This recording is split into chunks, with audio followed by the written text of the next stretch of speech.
Aku perokok, tapi anak-anak bukan tempatmu berdosa.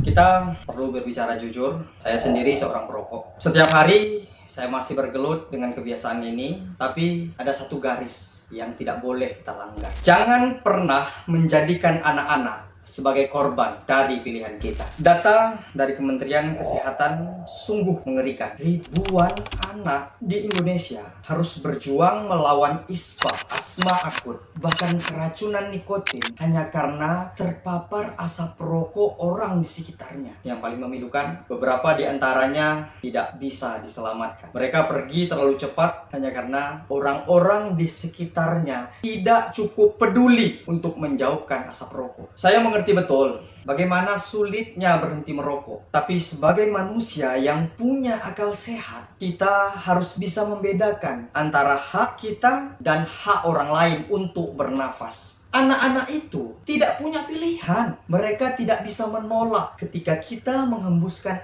asap beracun ke udara. Paru-paru mereka kecil. Mereka masih berkembang. Dipaksa menerima ribuan zat kimia yang mematikan. Nikotin, tar, karbon monoksida yang merusak sistem pernapasan mereka, menghambat perkembangan otak, dan yang paling mematikan, dapat meningkatkan risiko kematian mendadak. Di Jepang, para perokok dengan sadar mencari smoking booth khusus. Di Singapura, mereka rela membayar denda puluhan juta rupiah jika ketahuan merokok sembarangan. Lalu apa alasan kita untuk tetap egois? Saya tidak minta kita semua untuk langsung berhenti merokok, tapi saya mohon sebagai sesama perokok yang mengerti betul jeritan kebiasaan ini, tempatkan diri Anda pada posisi mereka. Ketika tangan Anda menggapai rokok berikutnya, tanyakan, apakah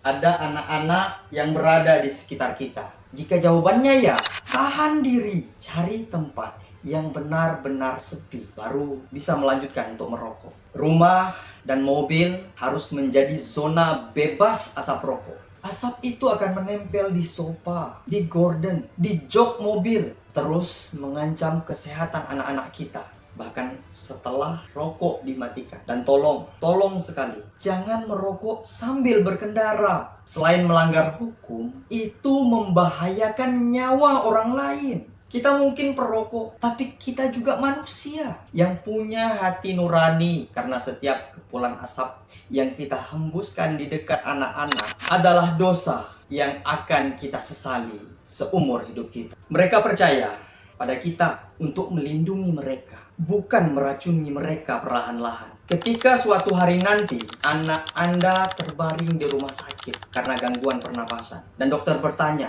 apakah Anda yang merokok di rumah? Apa yang akan Anda jawab? Mari kita jadi perokok yang bertanggung jawab. Bagikan pesan ini kepada teman-teman perokok yang lain, karena kasih sayang yang sebenarnya adalah ketika kita bisa menahan diri untuk tidak membahayakan orang yang berada di sekitar kita, apalagi orang yang kita cintai. Merokok adalah pilihan kita, tapi membuat orang lain sakit itu bukan hak kita. Terima kasih, saya Muhammad Fikri. Terus tonton Medipro, media progresif.